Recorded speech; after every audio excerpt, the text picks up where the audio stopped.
Bonjour, bonjour à tous et à toutes, bien sûr.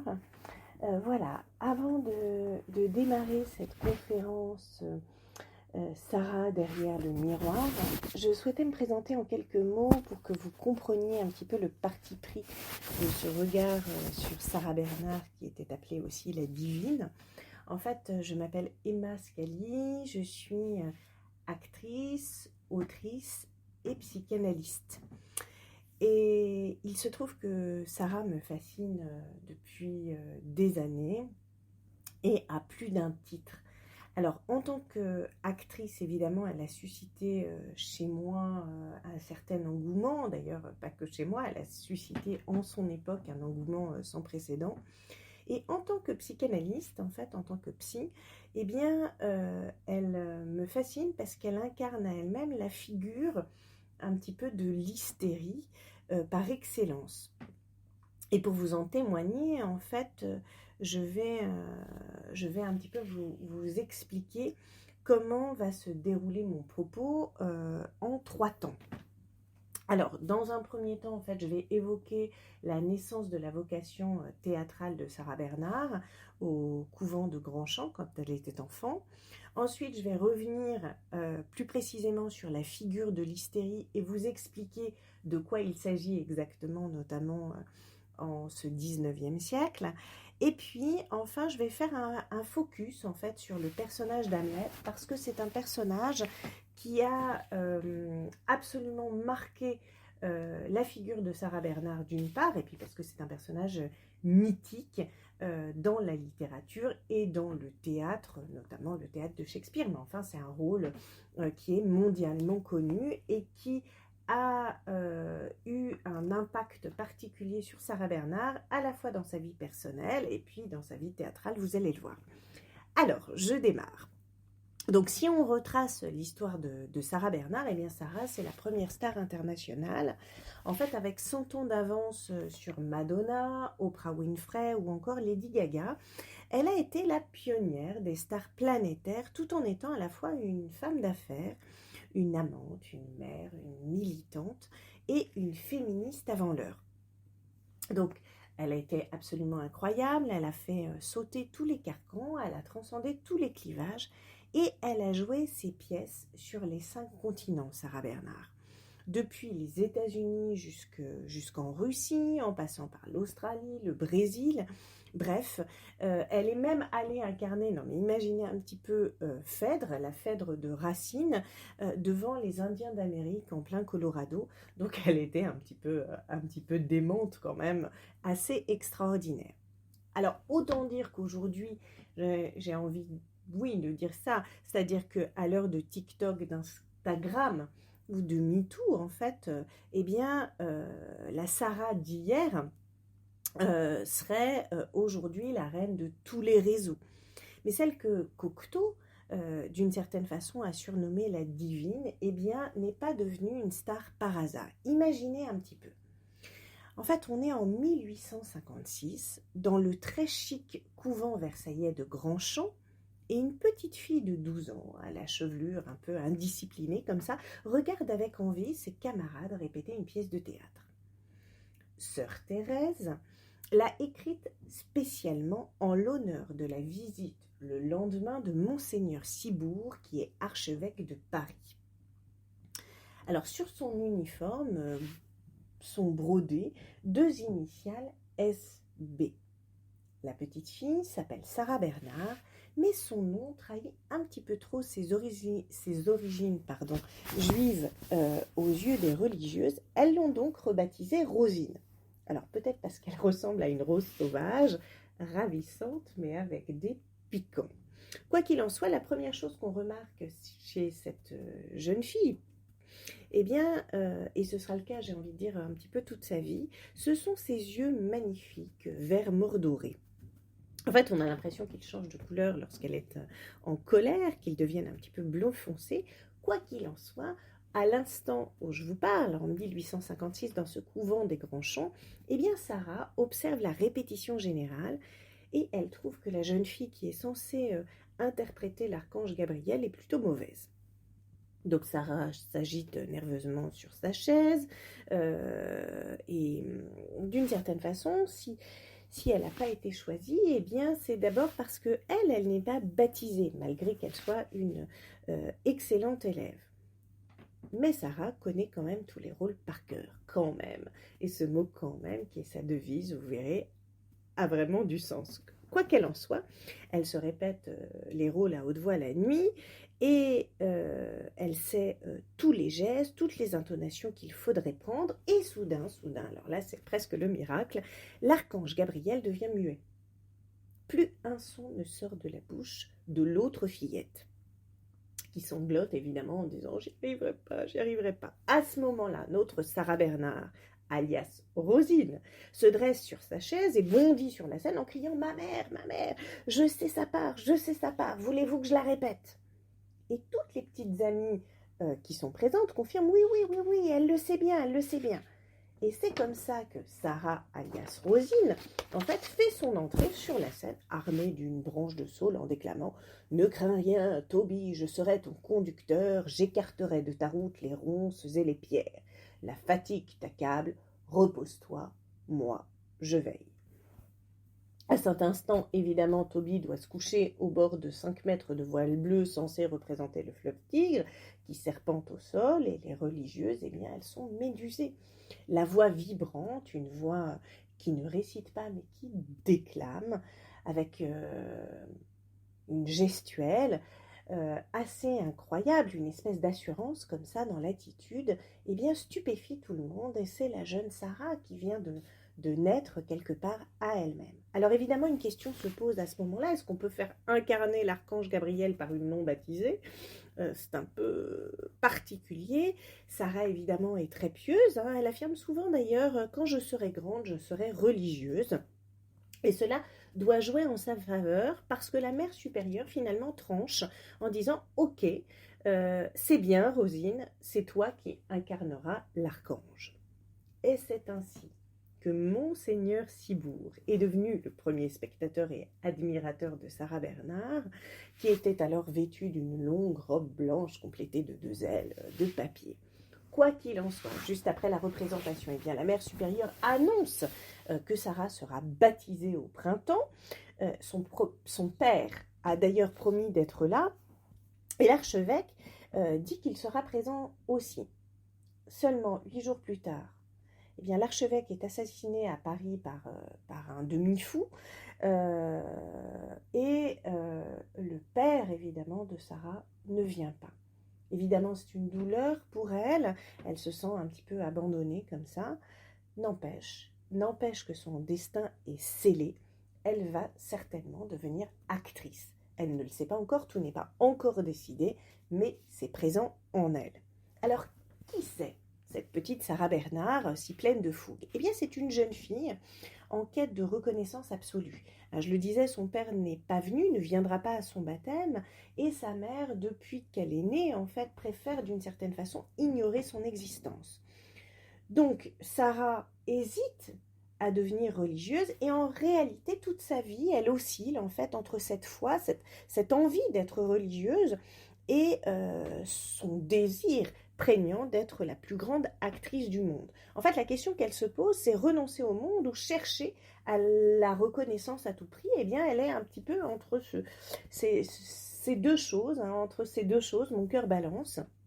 Et cette jeune Sarah, qui tergiverse entre vie dans les ordres et vie sur les planches, entre religieuse et courtisane, parce que vous allez le voir, elle l'a été aussi, évidemment, c'était une nécessité un petit peu à l'époque dans son métier d'actrice, eh bien, elle est l'exemple même, à mon sens, d'un cas clinique typique d'un profil d'hystérie. Et c'est là que je reprends un petit peu ma casquette de psychanalyste. Et c'est pourquoi, en fait, j'avais envie de vous en parler aujourd'hui, parce que c'est aussi ce qui se joue derrière le miroir de Sarah Bernard. Alors, je m'explique, qu'est-ce que c'est que l'hystérie? Et pourquoi Sarah? Sarah est une actrice du 19e siècle. Or, le 19e siècle est marqué par l'avènement de la psychanalyse et la figure, évidemment, très importante de Sigmund Freud, qui vient à la Salpêtrière suivre les enseignements de Charcot. Et c'est à cette occasion, en fait, que l'inventeur de la psychanalyse va imaginer que notre psyché, en fait, présente ce qu'il appellera plus tard l'inconscient. Or, cette découverte, on la doit aux grandes hystériques du 19e siècle. Pourquoi est-ce que je vous dis ça? Parce que vous allez le comprendre, en fait, Sarah Bernhardt a tout de la représentation clinique que l'on peut se faire de l'hystérie. Elle est actrice, elle incarne des rôles de femme, mais aussi des rôles d'hommes. Elle joue sur la question du genre.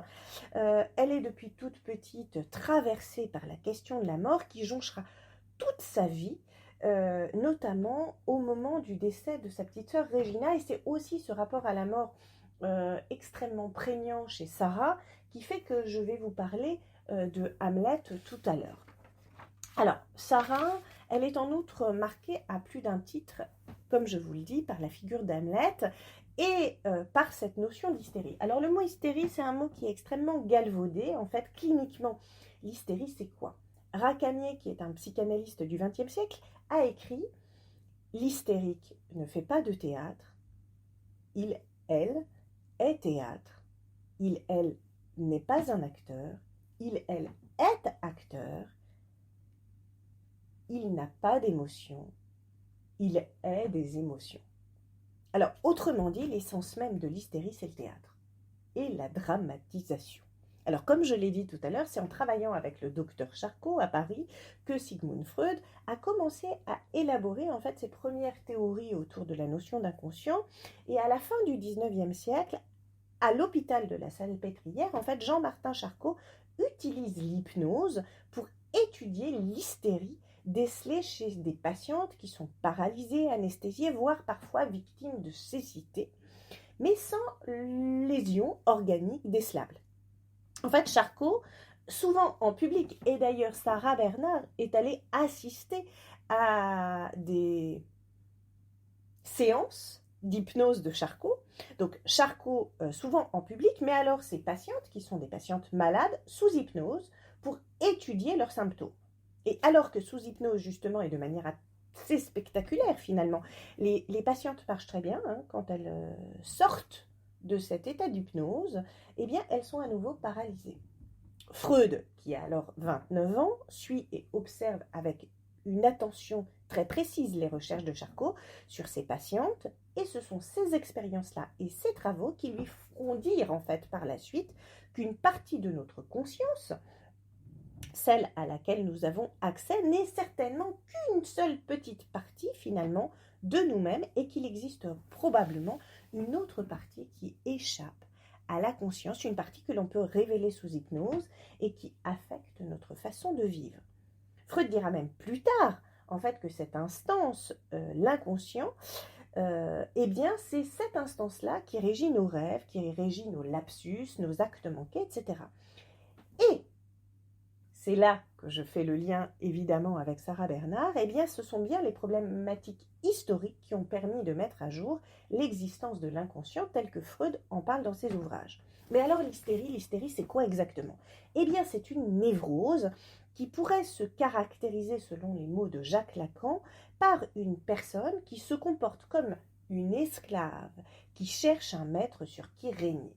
Qu'est-ce que ça veut dire? Ça veut dire que l'hystérique, elle est à la fois dans un désir très fort et qu'elle est esclave de son désir. En fait, ce caractère de l'hystérique se manifeste par beaucoup d'angoisse, de perte, liée à une angoisse de castration, c'est-à-dire une forme de frustration par rapport à la vie.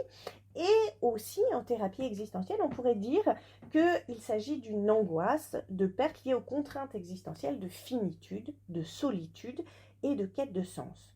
Quoi qu'il en soit, chez l'hystérique, la nature de l'angoisse, elle se manifeste par une forme d'exubérance, de dramatisation des situations. Finalement, tout est érotisé et mis en scène.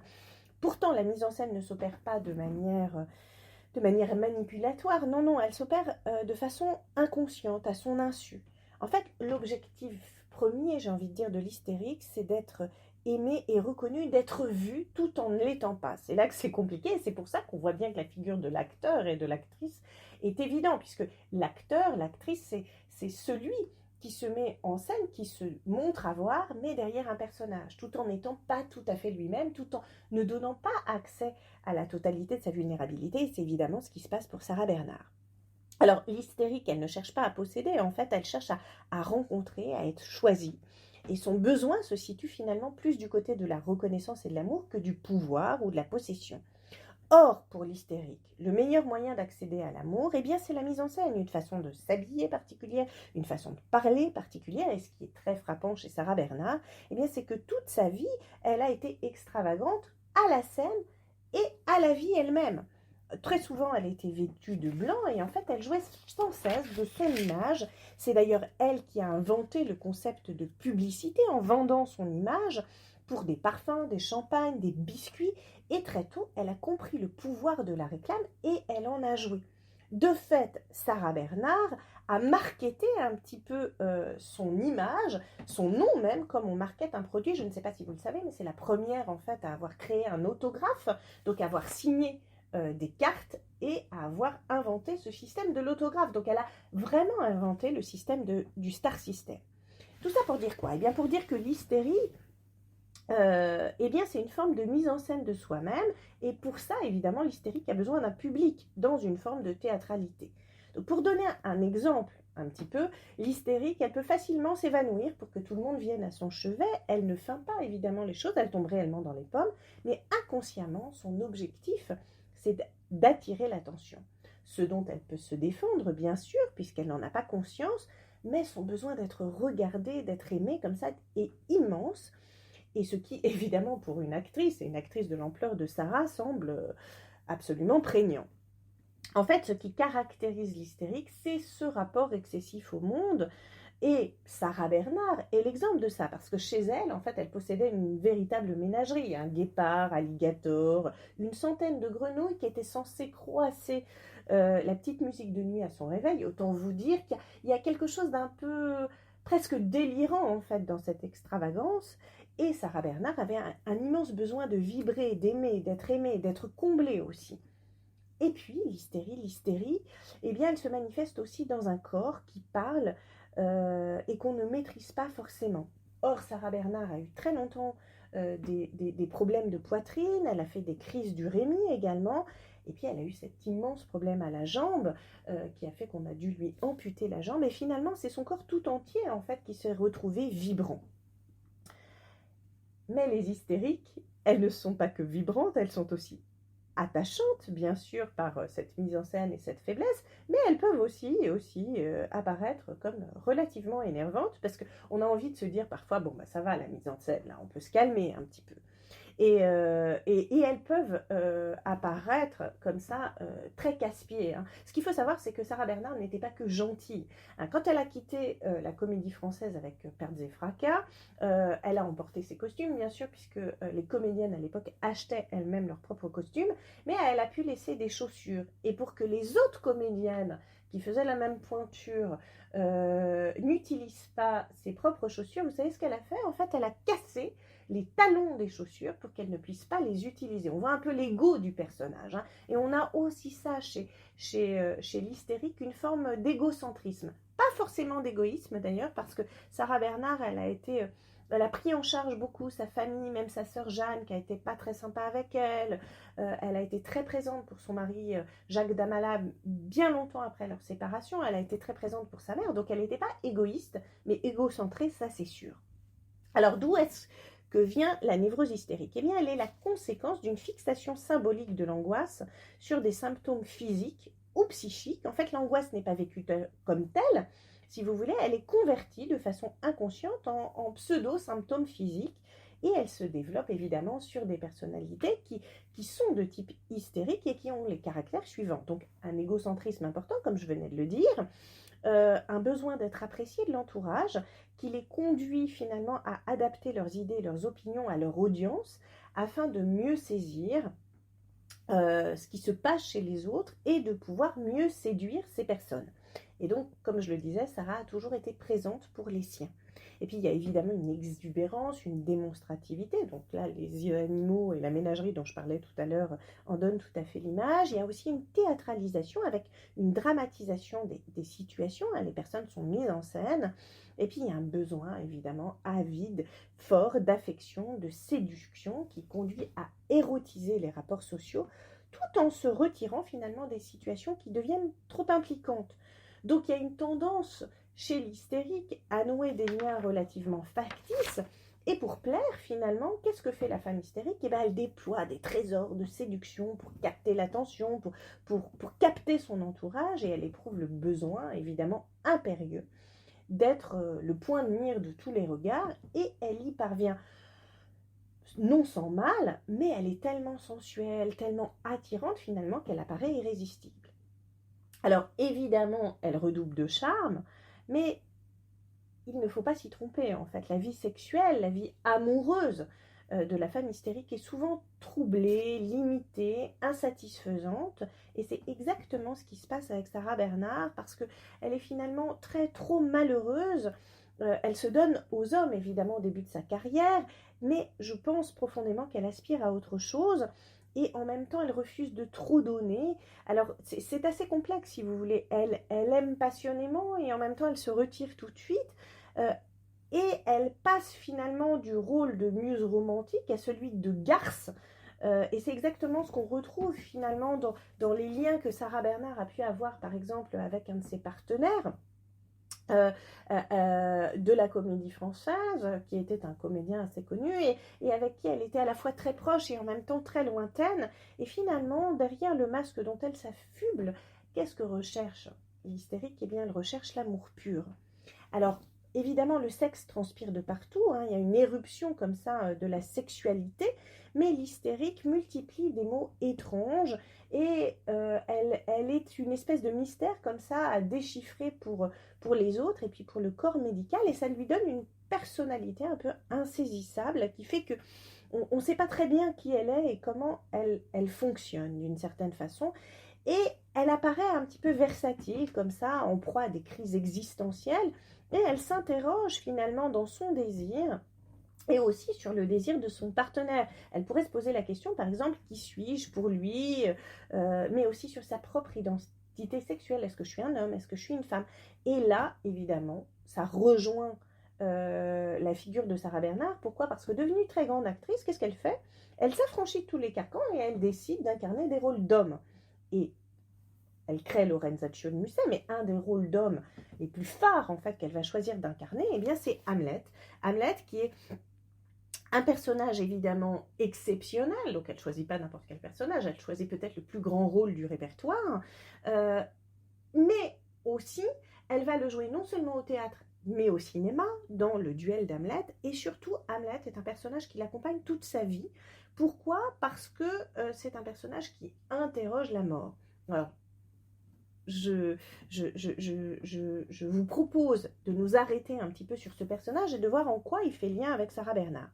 Alors, Hamlet, évidemment, il a marqué tous les esprits dans la tragédie de Shakespeare, avec sa question tourmentée, to be or not to be, être ou ne pas être. Et je vais vous lire un petit extrait du monologue pour que vous puissiez cerner un petit peu cette prégnance en fait de la question de l'existence, de la mortalité, qui est là chez Hamlet et qui est là aussi chez Sarah Bernhardt. Être ou ne pas être, c'est toute la question. Est-il plus noble pour l'esprit d'endurer les frondes et les flèches de l'injuste fortune, ou de prendre les armes contre les flots adverses et de leur faire face pour en finir? Mourir, dormir, rien d'autre. Et d'un sommeil se dire qu'on en finit du mal de cœur, des 1000 chocs naturels dont hérite la chair. Tel est le dénouement à souhaiter à genoux.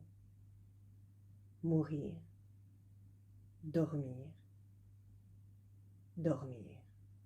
Peut-être rêver, oui, voilà où l'on achoppe. Car dans ce sommeil de mort, quels rêves viennent quand on s'est échappé du tourbillon de vivre. Il faut s'y arrêter.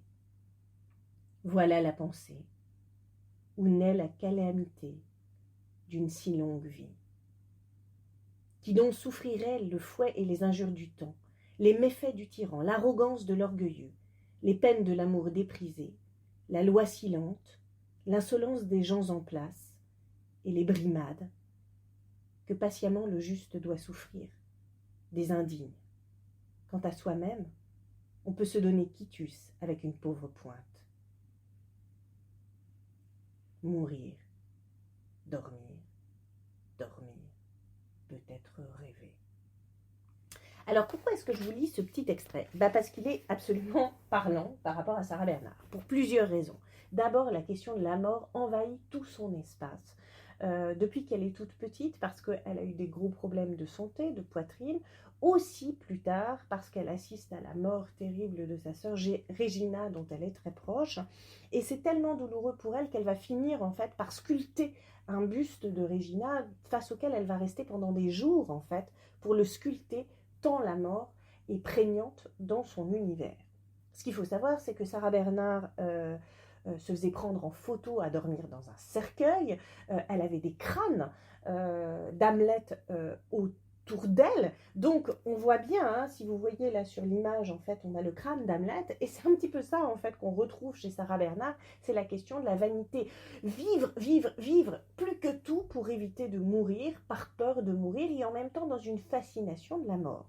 Alors, je vous disais tout à l'heure que Sarah Bernhardt allait à la Salpêtrière pour observer les grandes hystériques du 19e siècle, dont elle faisait partie, mais ça, c'était pas bien clair pour elle.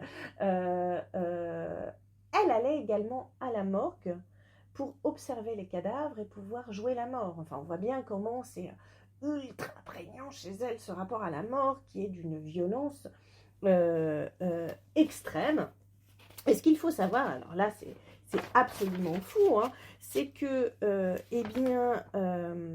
Sarah, en fait, quand elle venait mourir sur scène, quand elle agonisait comme ça sur scène, elle n'hésitait pas à se piquer, en fait, avec une aiguille la langue, afin que le sang jaillisse de sa bouche, de façon à ce que ce soit spectaculaire. Et dans la salle, finalement, ça crée une espèce de souffle comme ça, de froideur, et il y avait des gens qui s'épanouissaient tellement c'était spectaculaire la façon dont elle mourait.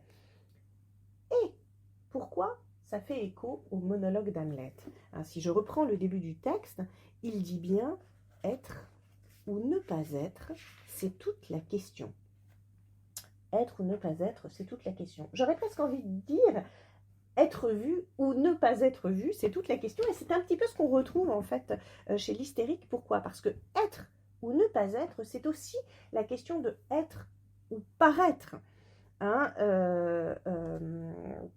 si on rejoint la question évidemment du vivre ou mourir, il y a une question métaphysique évidemment chez Hamlet, mais ce n'est pas que celle de l'être en général, c'est aussi ce qui surgit à l'intérieur de nous, cette espèce de pulsion de vie, mais comment est-ce qu'elle va se manifester entre la question d'être ou de paraître? Et c'est évidemment la grande question des acteurs, hein, comment est-ce qu'on peut apparaître, hein, au sens de être vu, et est-ce que je suis vraiment ce que les autres voient en fait?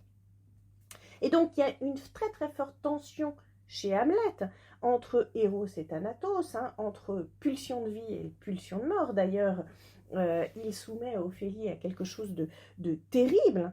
Et eh bien, on retrouve la même chose chez Sarah Bernhardt, puisqu'il y a chez elle cette espèce de tension absolue entre la mort, le désir, l'amour impossible et le besoin de reconnaissance absolue.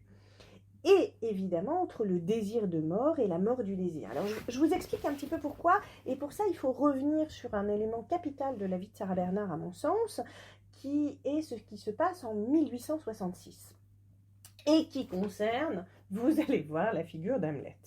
Alors, on est en 1866, Sarah est renvoyée de la Comédie Française, après avoir fait quoi? Eh bien, après avoir giflé une sociétaire, la fameuse mademoiselle Nathalie.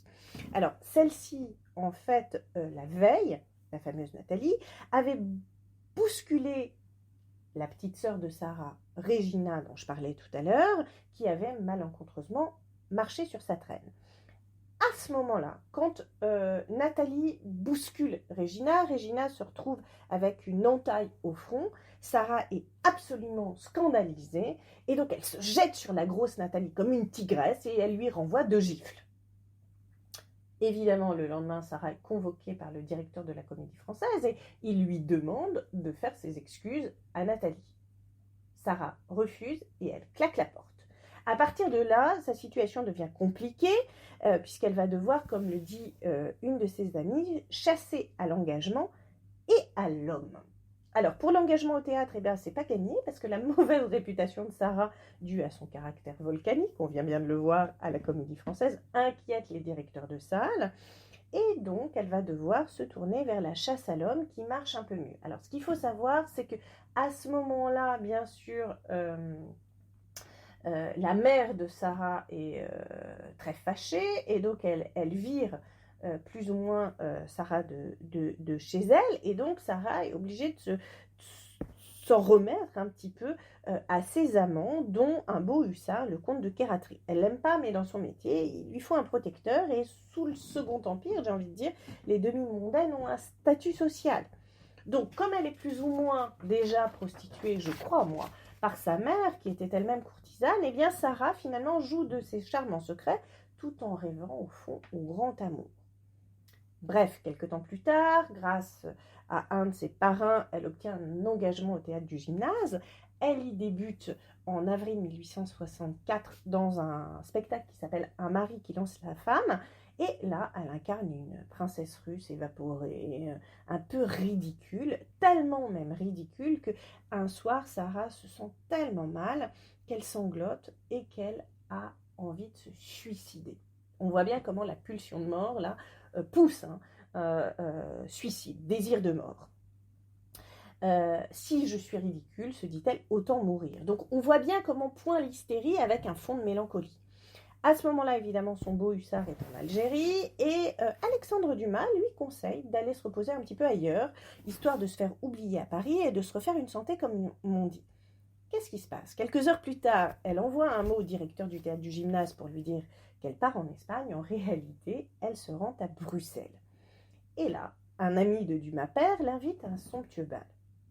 Elle hésite à se rendre au bal, et finalement, elle y va. Elle y va vêtue, parce que c'est un bal costumé et masquée en Élisabeth Ier d'Angleterre. Elle fait sensation. Et un jeune homme lui fait alors la cour. Et je vous le donne en mille, ce jeune homme, il est habillé en Hamlet. Et c'est là que tout prend sens. Pourquoi? Parce que le récit de la rencontre entre Sarah Bernard et Henri de Ligne, qui est raconté par Lisiane, en fait la petite fille de Sarah dans le livre qu'elle a écrit sur sa grand-mère, eh bien, on dirait un petit peu une scène de film. En gros, je vous la résume. Au bal masqué, en fait, Sarah subit les avances d'un homme qui la laisse pas tout à fait tranquille, qui manque même de la brutaliser. Et par chance, elle est sauvée in extremis par qui? Eh bien, par le jeune homme déguisé en Hamlet. Et avant de la laisser partir, qu'est-ce qu'il fait ce bel Hamlet? Eh bien, il lui tend une rose. Maladroite, évidemment, elle se pique au doigt, elle saigne. Il lui offre alors son mouchoir et Sarah quitte les lieux absolument charmée. De retour chez elle, elle hume le mouchoir et elle y aperçoit cette inscription « Henri de Ligne ». En fait, son sauveur, c'est qui? Eh bien, c'est un prince, le prince Henri de Ligne. Finalement, on n'est pas loin de Cendrillon, et on voit bien ici comment l'hystérique, finalement, met en scène sa première histoire d'amour.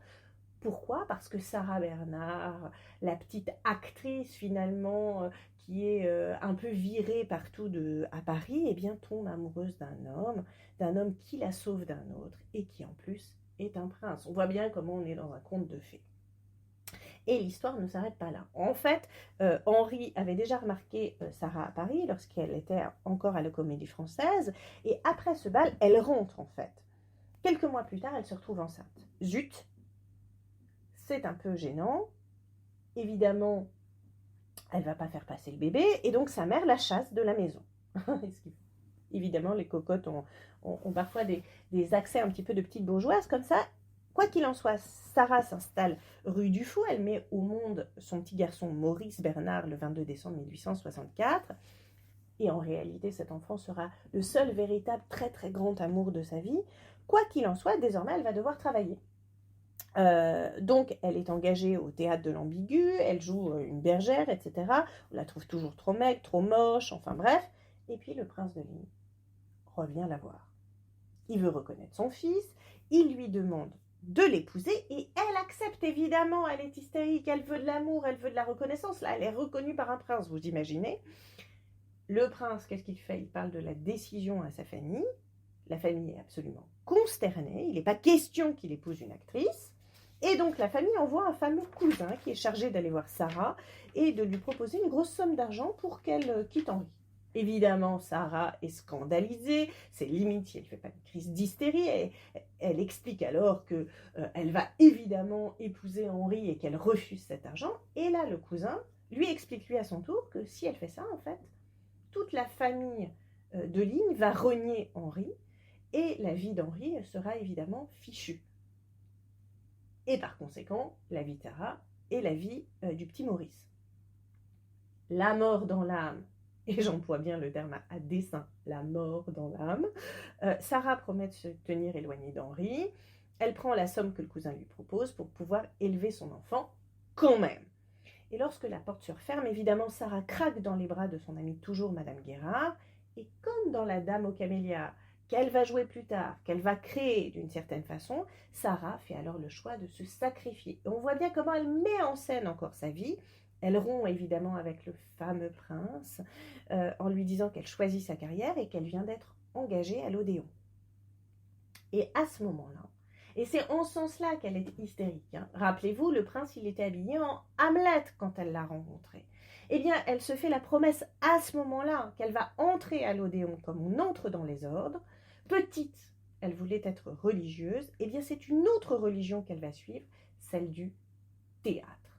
Et elle jouera les plus grands rôles. Et le plus grand rôle du répertoire, c'est lequel? Eh bien, c'est celui d'Hamlet. C'est un homme, elle s'en fiche, elle le jouera quand même.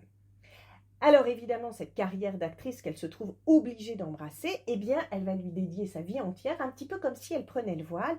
Elle ne va pas faire les choses à moitié, elle va devenir la plus grande actrice du monde, elle jouera sur les 5 continents et son nom sera à l'époque gravé sur toutes les lèvres, du fin fond de l'Amérique jusqu'aux terres reculées d'Australie, comme je le disais tout à l'heure. Tous les gens se battront pour venir voir Sarah Bernhardt.